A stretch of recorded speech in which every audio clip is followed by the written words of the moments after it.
Welcome to Sahara creations. ஒரு மகாராஜா இருந்தாராம். அவர் very capable king.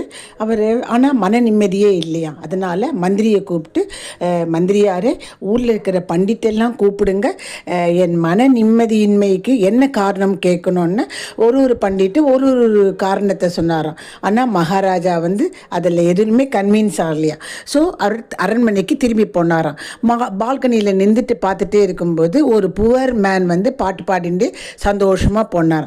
போன உடனே அந்த வேலையாளை கூப்பிட்டுட்டு, அந்த புவர் மேனை கூப்பிடு, அவன் ரொம்ப சந்தோஷமாக போயிட்டுருக்கான் அப்படின்னு வேலையாளெல்லாம் போய் அந்த புவர் பர்சனை கூப்பிட்டா, நான் வரமாட்டேன், ராஜா தானே என்னை கூப்பிட்றாரு, அவரையே வர சொல்லணும்.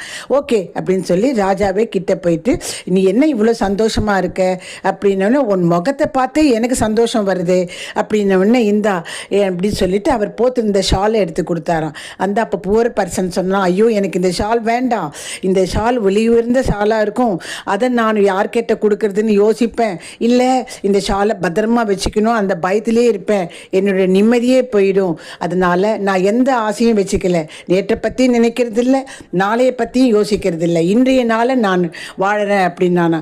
ஸோ ஆசையில்லாத மனிதன் தான் நிம்மதியாக இருக்க முடியும் என்பது இந்த கதையினுடைய கருத்து.